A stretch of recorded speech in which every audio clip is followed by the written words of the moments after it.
E aí galera, sejam todos muito bem-vindos a mais um vídeo aqui no canal. E hoje eu gostaria de começar esse vídeo fazendo uma simples pergunta. Você já viu o Gin Tomioka rindo alguma vez na sua vida?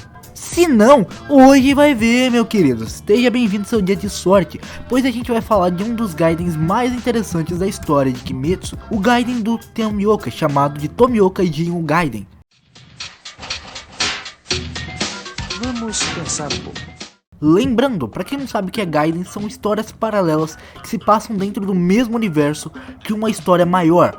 Um Gaiden, por exemplo, de One Piece, é uma história que se passa no universo de One Piece, mas vai pegar algum outro personagem e contar seja um passado dele ou alguma coisa que aconteceu com ele, a qual não é citado dentro da história principal da obra. Se é entendido esse elemento, agora a gente pode ir direto pra história.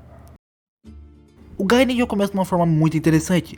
A gente vê o Tomioka se preparando para usar a sua espada, e um homem aparentemente inocente. Ele pede por favor para que o Tomioka não o mate, mas mesmo assim o Tomioka continua indo em sua direção, até que logo ele se revela sendo um Oni e ataca Tomioka, que é óbvio que acontece o mais esperado possível. Corte rápido, faca, é Tramontina. Sem nenhum pingo de dificuldade, o Oni é completamente eliminado. Após essa finalização perfeita, o corvo do Tomioka chega dando uma mensagem para ele, dizendo para que ele vá para as montanhas nevadas, já que lá existe um Oni que acabou matando vários caçadores. Enquanto isso, no outro lado da montanha, a gente vê basicamente uma casa de repouso, onde nos é apresentada uma senhora conversando com uma personagem misteriosa. Quem será que é ela? Essa senhora fala sobre um urso que está devorando as pessoas na região. Esse urso acabou atacando uma família e matando quase que todo mundo dessa família. Na próxima cena é logo nos revelado quem é essa pessoa misteriosa, e no caso é a Shinobu, que estava lá para comprar alguns remédios e algumas coisas que ela usaria futuramente para os seus experimentos. Enquanto a Shinobu estava conversando com a senhora, do lado de fora a gente consegue perceber que está tendo uma pequena discussão. E essa discussão está ocorrendo por causa da Ia-chan, que é basicamente a filha de um dos homens da cidade que acabou sendo morto pelo suposto urso que devora pessoas. A velha senhora diz para Shinobu que basicamente essa menina sempre vai para as montanhas em busca de vingança pelo suposto urso que acabou matando seus pais. Enquanto a discussão estava acontecendo, um dos homens misteriosos acabou pegando uma das armas que ela carregava nas suas costas. E é claro que ela não ficou nem um pouco feliz com isso e já partiu para a agressão. Só que a pobre da menina não fazia ideia de quem ela estava ali se lidando. Quem tinha pegado o bastão dela era somente o Tomioka, que estava passando ali para descobrir o que estava acontecendo naquela região. E uma pausa rápida para vermos esses traços incríveis. Só tem uma palavra para dizer para quem desenhou esse mangá. E vou resumir com duas palavras: parabéns! Prosseguindo, o Tomioka começa a questionar ela, como se estivesse num interrogatório, falando um monte de pergunta. Ah, quem que matou, o que aconteceu, que monstro atacou você, ah, como que era o Oni que te atacou, e piriri pororó. E ninguém tá entendendo nada, já que todo mundo achava que o que tava causando todas aquelas mortes naquela vila era somente um urso que tava sem toca no período de inverno.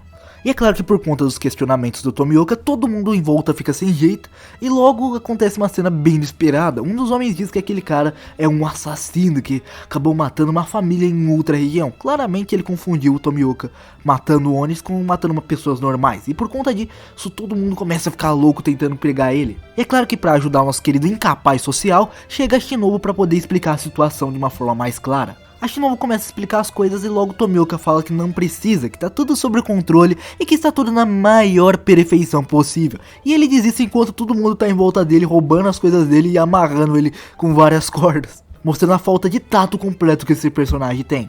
A discussão continua até que a Ia-chan começa a passar mal e desmaia. E logo Tomioka mostra sua extrema força, acabando com aquele laço que os prendia de forma extremamente fácil. Na próxima cena a gente acaba vendo um flashback mostrando uma história de uma criança que está brincando com um cachorro, provavelmente sendo a própria Ia-chan. Pelo flashback, a gente consegue entender que a Ia-chan tinha uma ligação bem forte, especialmente com seu pai, que era o homem que aparentemente a ensinou a caçar. Após aquele flashback a gente vê outro flashback de algum tempo mais no futuro, onde a gente vê a Ia-chan chegando em sua casa e vendo todos mortos, uma cena que lembra muito aquela do começo do Tanjiro. E logo é nos mostrado o causador de tudo isso. Uma besta selvagem, um verdadeiro urso completamente desvairado. A próxima. Depois desse momento nada suspeito, a Shinobu fala para a Ia-chan que basicamente ela passou um dia e meio dormindo e que eles cuidaram dela nesse período. Mas que o tratamento dela ainda não estava completo, ela precisava tomar um chá que a Shinobu fez. E pela cara não me parece algo muito prazeroso. Enquanto está acontecendo, nosso querido Racheira da Água, um incapaz social, também conhecido como um homem que não consegue dizer uma palavra, basicamente tá brincando com o cachorro. Pelo menos é isso que ele diz, mas parece que tá sendo atacado do que qualquer outra coisa. A Shinobu começa a explicar para Yachan o que são os Onis e como eles funcionam, todo o sistema dos caçadores e por que eles estavam naquela vila. E outra vez a gente vê como que o traço desse negócio é bem feito, cara. Muito parabéns para quem fez isso. Parada rápida pra gente analisar uma das frases mais interessantes. A Shinobu fala sobre como ela daria todo o seu amor para um Oni que nunca comesse uma carne humana, pois isso demonstraria a diferença de todos os outros a qual ela encontrou. Mas até agora ela nunca encontrou um que pudesse alcançar essas expectativas. E a gente sabe que isso vai mudar logo logo. A Shinobu acaba se disponibilizando para ajudar Yasan a encontrar aquele urso e o matá-lo, mas ela logo recusa, dizendo que isso é um trabalho dela. E o Gin Tomioka, que tava lá quietinho na sua, finalmente fala alguma coisa. E ele começa novamente a questionar ela, só que de agora de uma forma bem mais misteriosa e obscura. Ele começa a perguntar por que ela vai à noite sozinha para as montanhas, em busca de vingança. E ele também diz que ela está escondendo alguma coisa deles dois. Ela logo se irrita e sai daquele lugar. Mas antes ele deixa uma frase marcante. Ele fala que ele nunca viu um Oni que pôde se transformar de novo em um ser humano. E isso é algo impossível.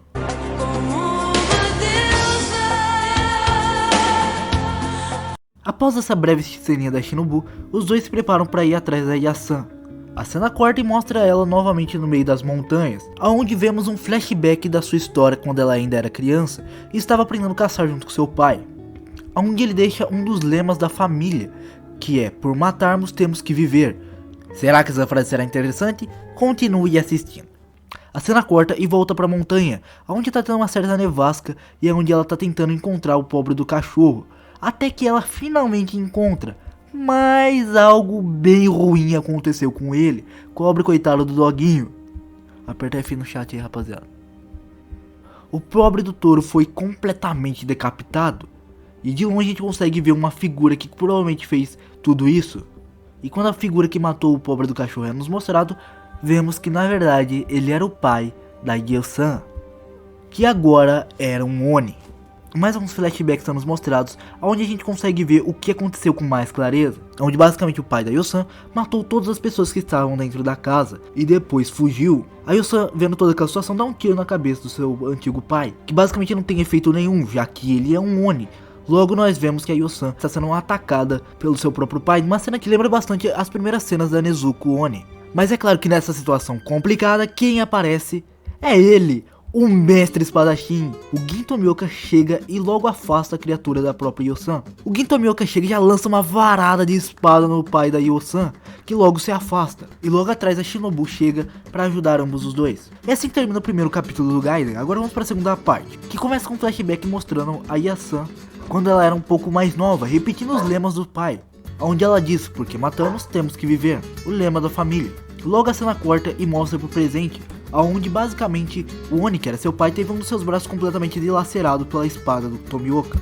Logo a Yasan se desespera, e pra piorar a situação, a Shinobu começa a agir de uma forma bem suspeita, como ela sempre age, deixando a Yasan ainda mais desesperada. Mas é óbvio que como o pai dela era um Oni, o braço dele se reconstruiu com uma gigantesca facilidade. Logo o Tomioka retorna a atacar o homem, que do nada, literalmente do nada, cria umas lâminas que saem do braço dele, parece o Venom essa porcaria. E o negócio gira, maluco. O cara lança um bumerangue de ossos, cara. O cara lança um bumerangue de ossos. É claro que o Gin Tomioka tá naquela forma tranquila, safe dele, freio calculista, e consegue desviar o golpe com facilidade. Mas aí começa um duelo mais corpo a corpo, onde o Oni cria mais uma espada que sai literalmente do seu braço. Eu tô falando, esse cara é o Venom. E o Tomioka deixa de brincadeira e começa a apelar. Usando uma das técnicas de inspiração, ele arranca o outro braço do homem e depois fatia ele em vários pedacinhos. E enquanto a cabeça era jogada pra longe, a criatura finalmente diz algumas palavras, a qual a gente não sabe por enquanto. Após o corpo cair no chão, a Yohana literalmente pega o seu rifle e aponta para seu rosto, dizendo que finalmente acabou e que ela estará em paz finalmente, de volta ao lado do seu pai. Mas antes que ela pudesse fazer qualquer coisa consigo mesmo, o rifle não funciona. E a gente finalmente entende o que a criatura disse. O Tomioka se aproxima da moça e diz para ela o que o pai dela disse antes de morrer, e foi para que ela vivesse. Após isso, Tomioka e a Shinobu, ambos os dois vão embora, deixando a moça naquela situação. Quando Yohan pega e analisa melhor o rifle, ela vê que a arma possuía sangue do seu pai, que endureceu o metal e por isso que ela não funcionou. Ou seja, até mesmo no último momento, o seu pai ainda pensava nela, mesmo transformado naquela criatura. E por fim a gente consegue ver o Tomioka se relembrando um pouco do seu passado, lembrando daquilo que ele foi ensinado pelo mestre Orokudaki dentro da montanha, sobre a forma da respiração e sobre como ele deveria ser um pilar e como tudo aquilo estava ligado a quem ele era. Ao mesmo tempo a gente vê a Shinobu falando que ele mudou bastante desde aquele momento, onde nós temos um monólogo entre os dois, onde o próprio Tomioka relembra o que aconteceu com o nosso garoto Tangerina e a sua irmã. Nesse monólogo, Tomioka começa a falar sobre o dever de um pilar e como eles devem ser o foco da organização, e como tudo isso está ligado a quem eles são e pelo que eles lutam. E por fim o Gaiden termina mostrando tanto a Shinobu, tanto o Tomioka almoçando, que mostra que o Tomioka gosta um pouquinho demais de salmão com rabanetes, tanto que ele sorri, algo que nem a Shinobu nem o dono da loja esperavam. Finalizando assim esse incrível Gaiden. Olha, eu gostei muito dessa história, achei uma história muito interessante, que explora um pouco mais toda essa questão dos Onis raros que existem dentro do universo Kimetsu, mostra bastante sobre como funciona essa sociedade dos caçadores e como eles lutavam antes de aparecer o menino Tangerina e seus coleguinhas, e é uma história relativamente muito boa. Por isso eu dou uma nota 8 de 10, uma história incrível que vale muito a pena. Bom galera, esse aqui foi o vídeo, muito obrigado a todos que assistiram esse vídeo até aqui. Saiba que eu tô tentando trazer vídeos com esse temático um pouco mais engraçado, mais descontraído, pra não ser uma coisa tão chata e tão forçada a todos os vídeos que eu faço. Então, se você gostou, por favor se inscreva, deixa o like e compartilhe o vídeo. E saiba que a sua inscrição ajuda demais esse canal. Muito obrigado a todos, até o próximo vídeo, valeu, tchau, fui!